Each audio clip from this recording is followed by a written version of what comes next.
আমি আজকে যে আলোচনাটা করব সেটি হচ্ছে শিক্ষা, শিক্ষা সম্বন্ধে, শিক্ষার গুরুত্ব এবং শিক্ষার যে ফজিলত।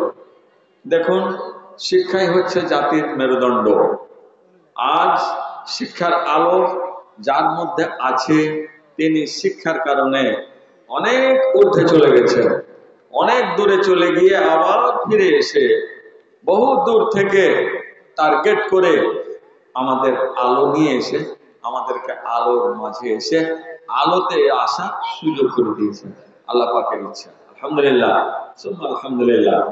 ভাইজান, এই শিক্ষা দ্বীনি শিক্ষা, শিক্ষা যেটা রব্বুল আলামিন মানুষকে অনেক রকমের শিক্ষার সুযোগ দিয়েছেন। শিক্ষা আমাদের শিখতে হবে, কিন্তু প্রথম শিক্ষার যেটা টার্গেট আপনাকে আমাকে নিতে হবে সেটাই হচ্ছে তাওহীদের শিক্ষা, সেটাই হচ্ছে আল্লাহ ইয়া। এই শিক্ষাটাই আপনাকে গ্রহণ করতে হবে। শিক্ষা যেটা বলা হয়েছে, যেটা ফরজ জরুরি, সেটাই হচ্ছে আপনার এই ইলমের দ্বীন, দ্বীনি শিক্ষা। দ্বীনি শিক্ষার পাশাপাশি যত শিক্ষা আসবে তত তার কালার বাড়বে, তার সৌন্দর্য বাড়বে, আলহামদুলিল্লাহ। কিন্তু এটাকে ছেড়ে নয়, এটাকে ধরে এখানে আগে এসে, কেন? শিক্ষার মাধ্যমেই আল্লাহকে জানতে পারা যায়, চিনতে পারা যায়। রব্বুল আলামিন সে কথা নিজে ঘোষণা করেছেন। আপনাকে প্রমাণ সহ বলবো ইনশাআল্লাহুল আজিজ যে আল্লাহ তাবারক ওয়া তাআলা ক্লিয়ার বলেছেন, নিজের নবীকে বলছেন। ওয়াকাল আল্লাহ তাআলা ফি কালামিহিল কারীম, আল্লাহ পাক বললেন ফাআলাম, হে নবী আমার আপনি জানুন, জেনে নিন। নবীকে বলছেন আপনি জানুন। তাহলে বোঝা গেল দুনিয়াতে আসার পর সর্বপ্রথম যেটা আপনার কাজ সেটাই হচ্ছে জানা। জানতে হবে, জানার পর মানতে হবে। অজান্তে যদি আপনি মানতে যান তাহলে আপনার ভুল হয়ে যাবে। তাহলে আগে জানতে হবে কি আল্লাহকে, আল্লাহ কাকে বলে, আল্লাহ কেমন, আল্লাহ কতটা আছে।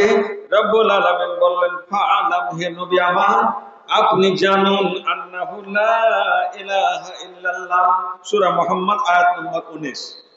রব্বুল আলামিন বললেন নবী আমার আপনি জেনে নিন, যখন দুনিয়াতে যখন নানান মাবুদের, নানান এলাহর যখন ইবাদত বান্দেগি চলছিল, সেই সময় রব্বুল আলামিন আমার নবীর আগমন ঘটালেন আরবের মাটিতে।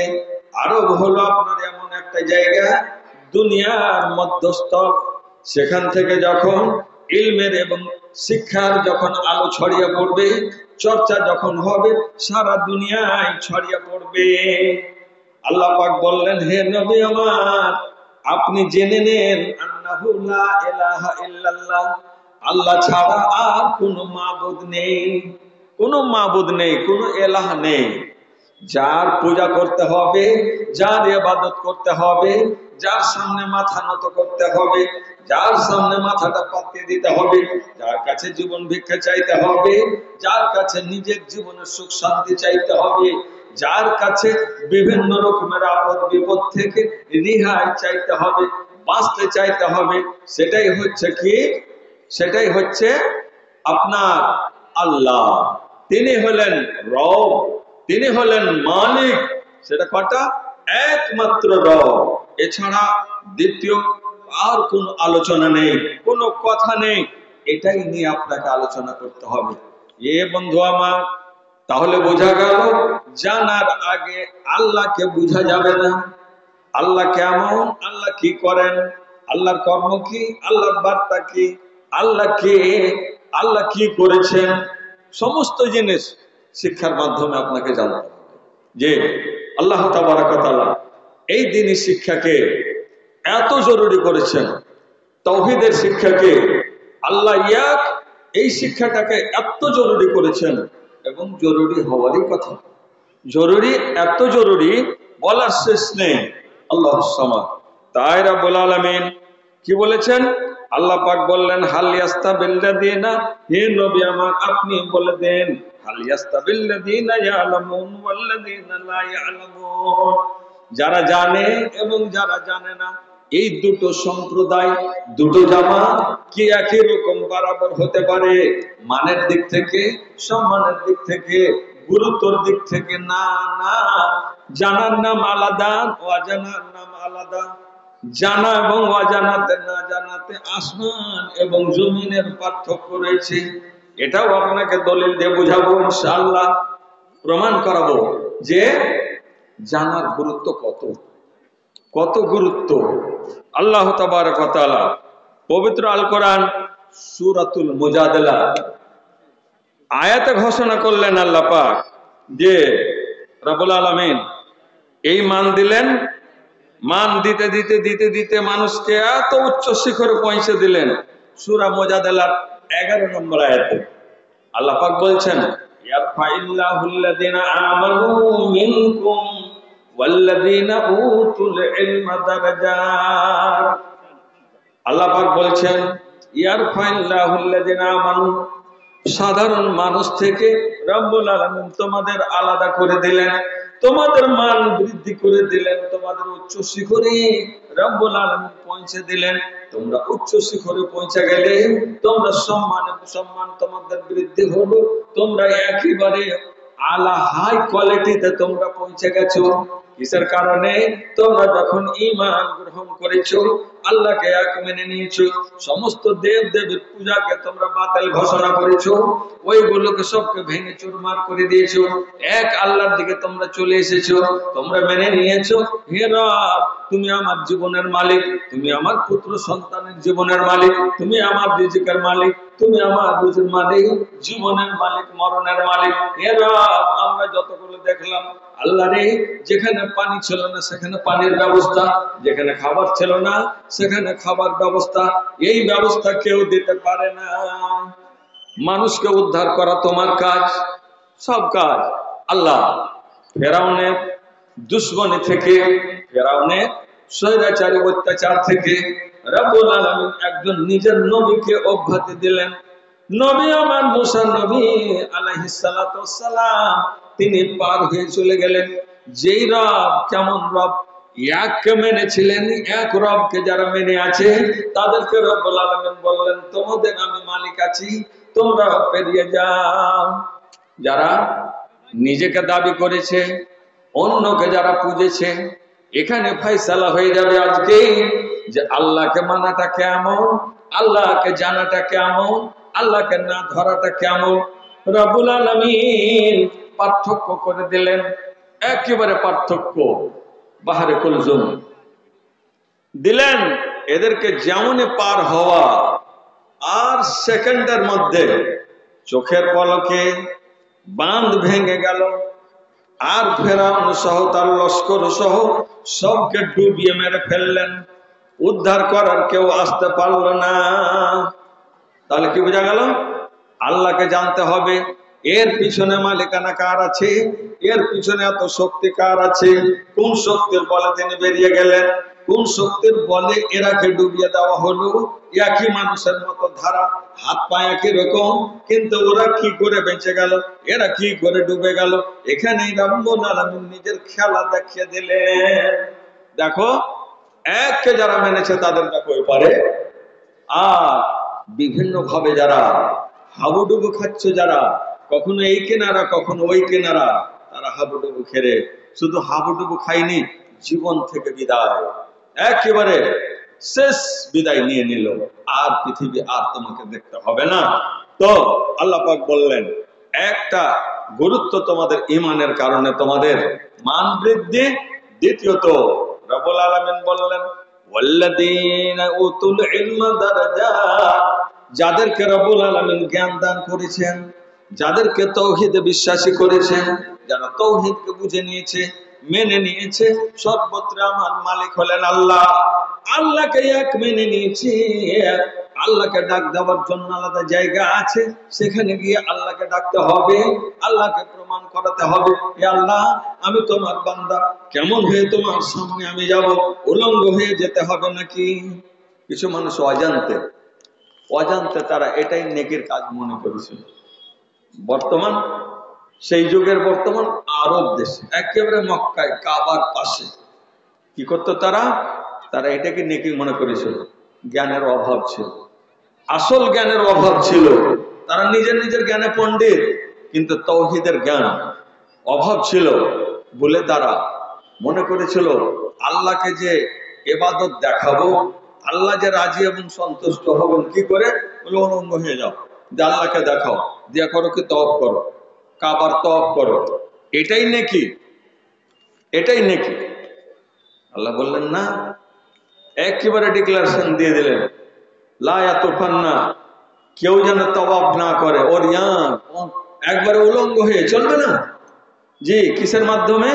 আল কোরআনের বিদ্যা, রব্বুল আলামিন জ্ঞানের মাধ্যমে, শিক্ষার মাধ্যমে দেখিয়ে দিলেন না না না, এটা হচ্ছে অজ্ঞতার পরিচয়, এটারই নাম জাহেলিয়াত, এটারই নাম বর্বরতা।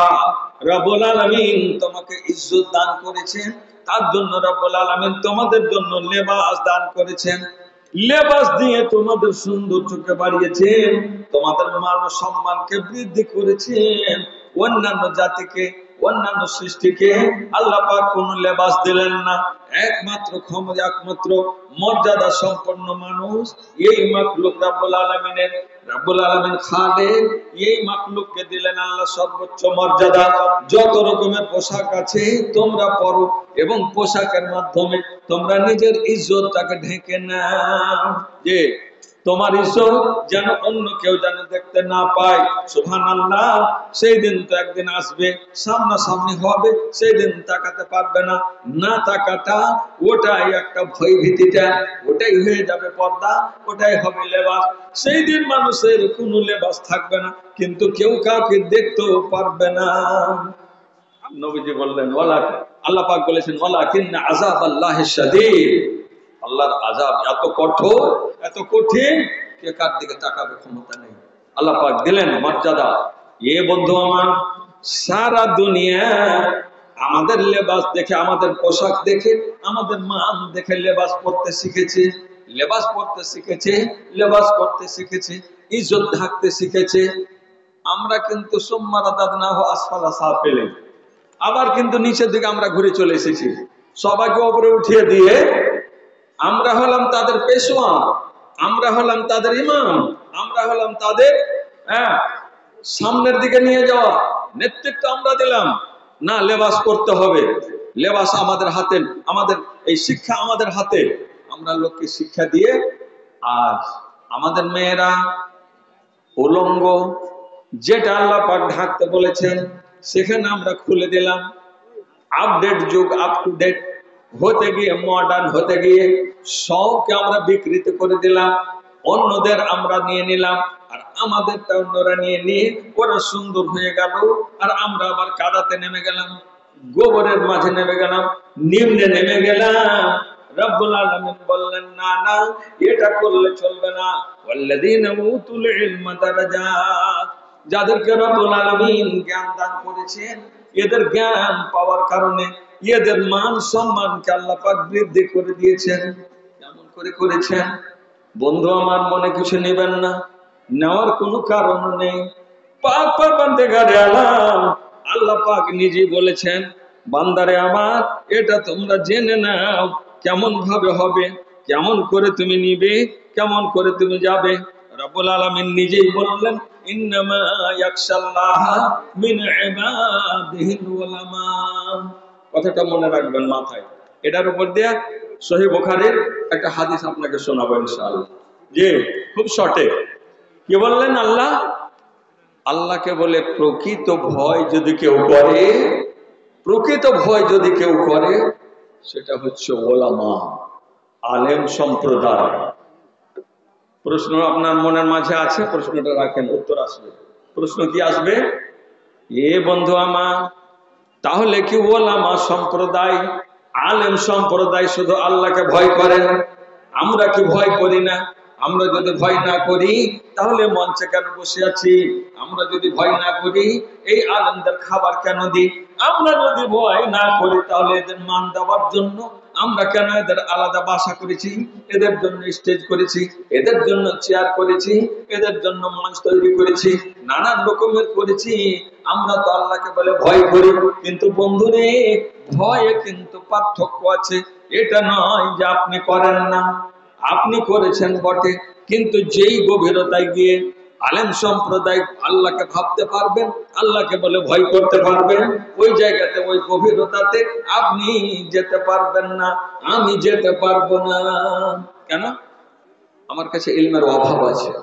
তাই আল্লাহ পাক বলেছেন ইন্নামা ইয়াখশাল্লাহ মিন ইবাদিহিল উলামা, বান্দাদের মধ্যে যারা বেশি ভয় করে তারাই হচ্ছে ওলামা।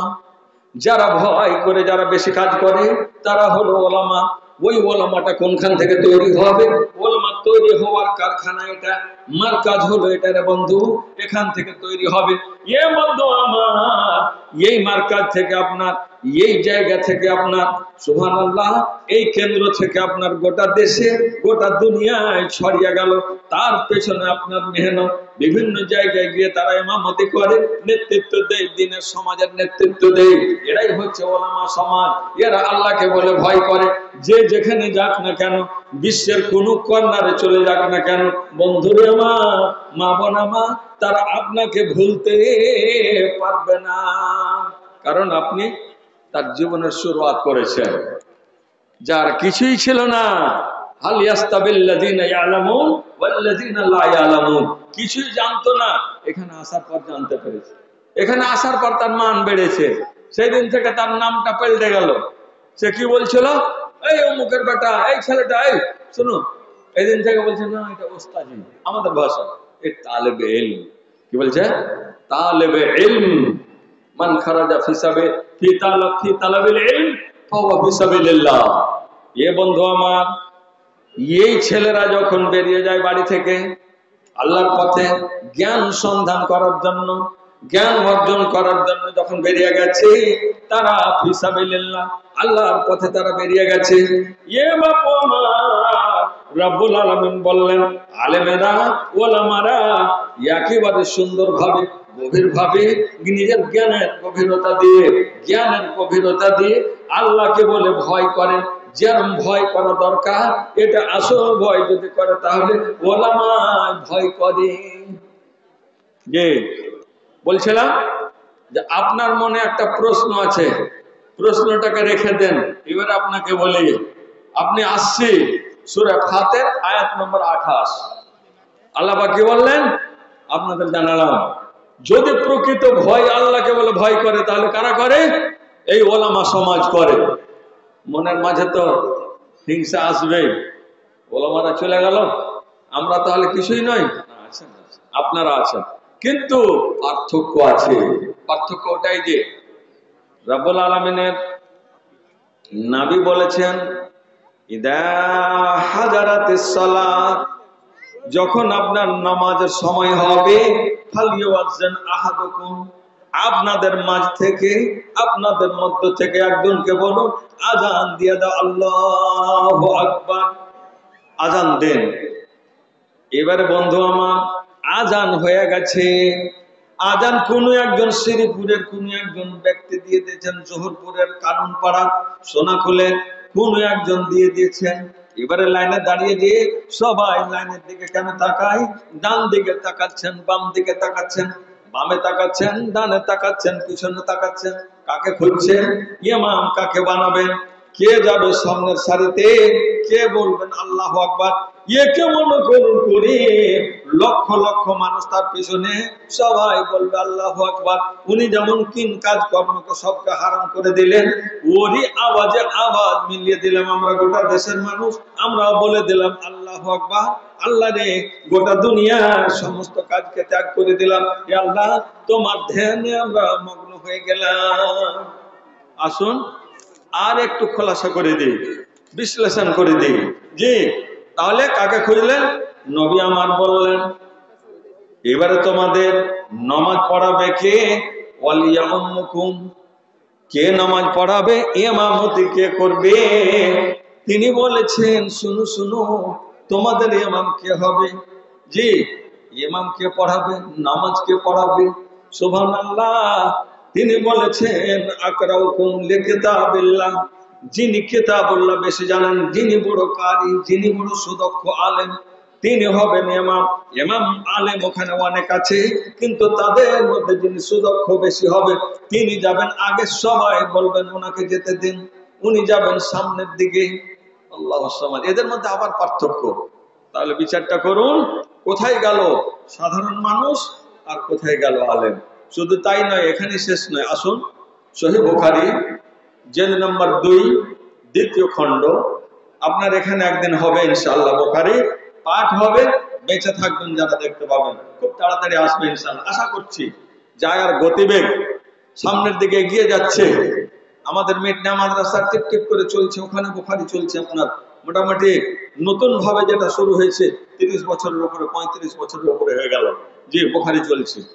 সে ওই বুখারীর দ্বিতীয় খণ্ড, জি আপনি পেয়ে যাবেন দ্বিতীয় খণ্ডের পৃষ্ঠা নম্বর 906 নম্বর পৃষ্ঠায়।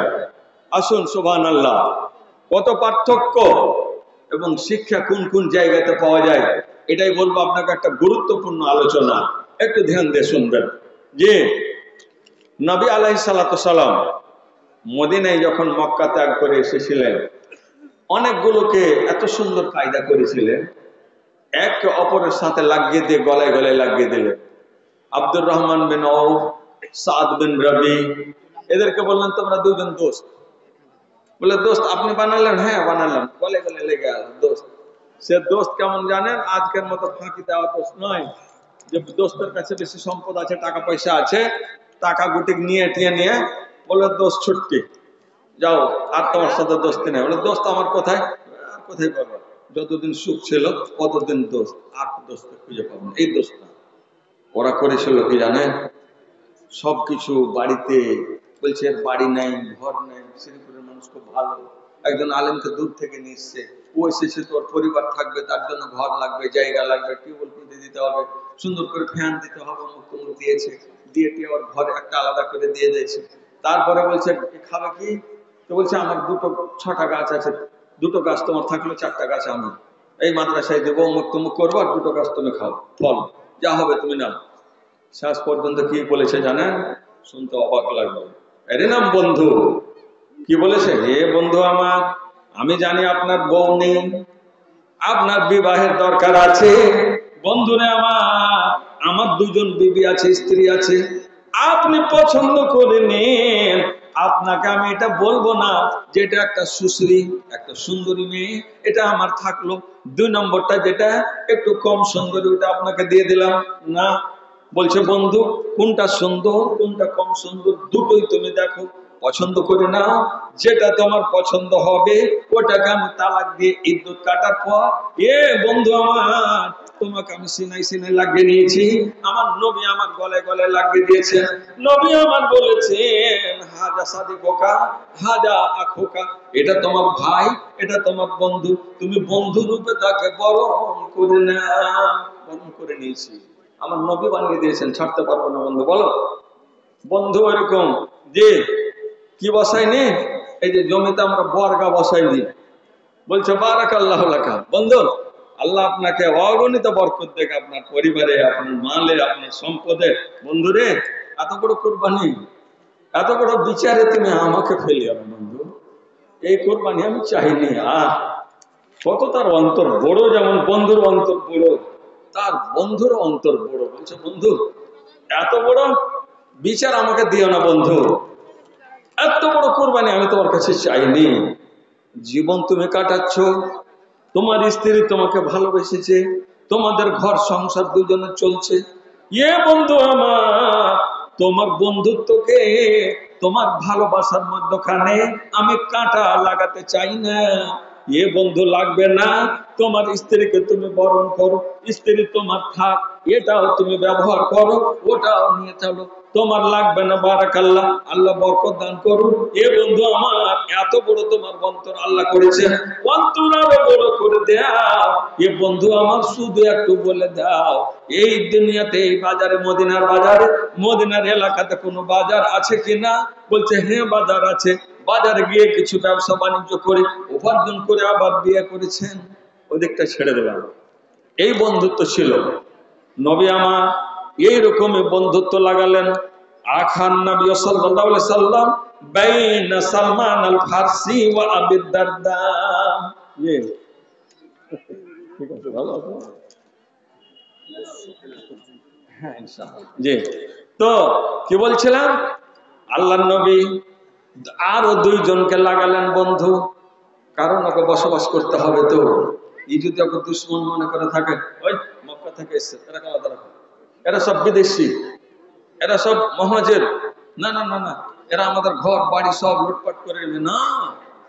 বলছে চলে এসো, তোমাদের জন্য সিনা খুলে দেবো, যে কলেজা বের করে দেবো, একেবারে সিনা খুলে তোমাদের দিয়ে দেবো। দিল দেখাবার নয়, কাইটা তোমাদের যা ভাগ লাগবে, রক্ত লাগে রক্ত দেবো, মাংস লাগে মাংস দেবো। কার খাতিরে? ইসলামের খাতিরে সমস্ত কুরবান করতে, কুরবানি দিতে প্রস্তুত আছি। তাই তো আল্লাহ পাক আমাদের মদিনায় দিয়েছেন। মদিনা হচ্ছে সারা বিশ্বের কেন্দ্রবিন্দু। মদিনা থেকে সমস্ত ইলম ছড়িয়েছে। তাই জন্য আল্লাহ পাক মক্কা থেকে মদিনা পাঠালেন নবীকে। নবী আমার, মক্কা থেকে সম্ভব নয়, মক্কা নগরের লোকদের অন্তর ছোট, এরা পারবে না তোমাকে বরদাস্ত করতে। চলো মদিনার মাটি, খোলাসা মাটি, বিরাট বড় এলাকা, শ্রীপুরের মাদ্রাসার ফিল্ড, একবার এই পার থেকে ওই পার দৌড়াতে দৌড়াতে যদি 4 চক্কর একবার লাগিয়ে দেয়, কাবার চত্বরের মতো হয়ে যাবে, তফের মতো হয়ে যাবে, আর সুগারও বসে যাবে। জি, সুগারের জন্য রোডে দৌড়াদৌড়ি করছে কিনা? দৌড়াদৌড়ি করতে হবে না, চলে আসেন শ্রীপুর মাদ্রাসার ফিল্ডে, চারিদিকে পাক লাগান, আপনার ঘাম পাসিনাও ছুটবে, সুগারও টাপ ধরবে। কেন? একটা মাদ্রাসা, দ্বীনি মার্কাজ, জি শিক্ষা কেন্দ্র, এর একটা বরকত আছে, অটোমেটিক আপনার সুগার নামবেই নামবে। আর যে দৌড়াবেন, ঘাম ছুটবে, সুগার অটোমেটিক বসবে, ইনশাআল্লাহ বসবে।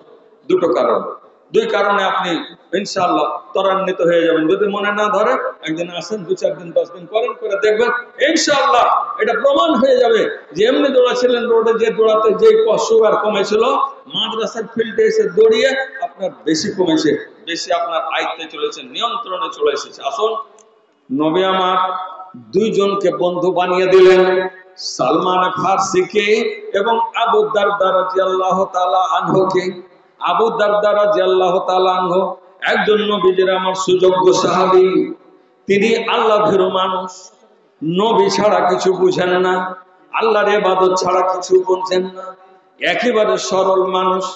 তেমনি হযরত সালমান ফারসি রাদিয়াল্লাহু তাআলা আনহু, ইনি যেমন সুদক্ষ, যেমন ইনি আবেদ, তেমন তিনি আল্লাহ ভীরু, তেমন তিনি চালাক, তেমন তিনি জ্ঞানী, তেমন তিনি যোগ্য আলেম। ইলমের দিক দিয়ে, শিক্ষাগত দিক দিয়ে, যোগ্যতার দিক দিয়ে অনেক অর্ধমুখী, এবং জ্ঞান গরিমা, চতুর রকমের জ্ঞান তিনি রাখেন। দুইজনে কেউ কাউকে ছোট করতে হবে না, কিন্তু ইনি যা বুঝেন উনি আরো বেশি বুঝেন। কিসের কারণে দেখাচ্ছে এটা? শিক্ষার দাম কত, মর্যাদা কত চলছে। জি বন্ধু, চলতে চলতে একদিন ফাজারা সালমান ও আবু দারদা, একদিনের ঘটনার বন্ধু আমার, মা বোন আমার, হযরত সালমান ফারসি বন্ধুর বাড়ি আসলেন, আবু দারদা রাদিয়াল্লাহু তাআলা আনহুর বাড়ি আসলেন। এসে প্রথম বন্ধুকে দেখতে পাননি, বন্ধনের সাথে দেখা হয়েছে, সালাম দিয়েছেন। বন্ধু আমার ফাজারা জিয়ারত দেখা করতে এসেছেন সালমান ফারসি আবু দারদার বাড়ি। ফারা উম্মু দারদা, উম্মু দারদা আবু দারদার স্ত্রীকে দেখলো। সুবহানাল্লাহ, একে দেখার পর তিনি কি করলেন? দেখার পরে মুতাবাজ্জালাতান, জি আবু দারদা আর এটা হলো উম্মু দারদা, তার মানে ওর স্ত্রী। তো আবু দারদার দুইজন স্ত্রী, যে দুইজন স্ত্রী, একজন একটু বেশি শিক্ষিতা আর একজন সাধারণ। তো একজন স্ত্রীকে, জ্ঞানী স্ত্রীকে দেখছেন, কেমন ভাবে দেখলেন? তার চেহারা খুলে কি না, এমনি দেখতে পাচ্ছেন, দেখা হয়েছে আসসালামু আলাইকুম, দেখা হলো ওয়ালাইকুম আসসালাম, তাকে থাকতে দিয়েছেন, সব কিছু করতে দিয়েছেন। কিন্তু দেখলেন হযরত সালমান ফারসি সজ্ঞান মানুষ, উনি দেখে বুঝে নিয়েছেন মুতাবাজ্জালাতান, মুতাবাজ্জালাতান মানে হলো সাধারণ পরিবেশে আছে, সাধারণ ড্রেসে আছে, একেবারে সাধারণ পোশাকে আছে। চুলগুলো, তার শরীরগুলো, কাপড় যদি এরকম হয় তাহলে তার গঠন কেমন হবে? তিনি সুন্দর হয়ে তেল লাগাননি, সাবান লাগাননি, চুরুনি করেননি, সুন্দর কাপড় পরেননি, পায়ে মোজা পরেননি, ওইরকম জুতা পরেননি, সাধারণ ভাবে আছে মুতাবাজ্জালাতান। তিনি দেখলেন আমার বন্ধনের এরকম কেন অবস্থা? ফাকালা লাহা মা শানুকে। কথা তো বলতে পাবেন। বলছেন, বোন আমার একটা কথা জিজ্ঞেস করবো। হ্যাঁ করুন। বলছে, মা শানুকে, তোমার এরকম অবস্থা কেন দেখলাম? আমার বন্ধু আবু দারদা তোমাকে ভালো পোশাক দেয় না, তোমাকে সুন্দর পোশাক দেয় না, এত সাধারণ মানে উবরি বুবরি কেন হয়ে আছো? তোমাকে দেখে মনে হচ্ছে বড্ড তুমি দুশ্চিন্তায় ভুগছো। তোমার দেখে মনে হয় যে তুমি বড় দুঃখে আছো, তোমার দুঃখের সীমা নেই, সীমা অতিক্রম করে গেছে। বন্ধুরে, আমার বন্ধুর স্ত্রী, দয়া করে বলো কি হইলো তোমার, তুমি খুলে বলো আমাকে। বলছে, বন্ধু দুঃখের কথা বলবো? হ্যাঁ বলেন। বলার জন্য জিজ্ঞেস করেছি। তো বলছে, হে বন্ধু আমার, কালাত উম্মে দারদা বলছেন, আখুকা আবু দারদা, আপনার বন্ধু আবু দারদা, লাইসা লাহু হাজাতুন ফিদ দুনিয়া, আপনার বন্ধুটা এমন এমন সুফি সাফা মানুষ, সোনাকুল এলাকার মানুষ এত সুফি সাফা, মসজিদ ছাড়া কিছু বুঝে না, নবী ছাড়া কিছু বুঝে না, এই কোরআন ছাড়া কিছু বুঝে না, তসবিহ ছাড়া কিছু বুঝে না। লাইসা লাহু হাজাতুন ফিদ দুনিয়া, দুনিয়াতে তার কোনো দরকার নেই, দুনিয়ার সাথে তার কোনো সম্পর্ক নেই, এরকম তোমার বন্ধু। বলছে, দাঁড়াও তাহলে এরকম ব্যাপার? বলছে, হ্যাঁ।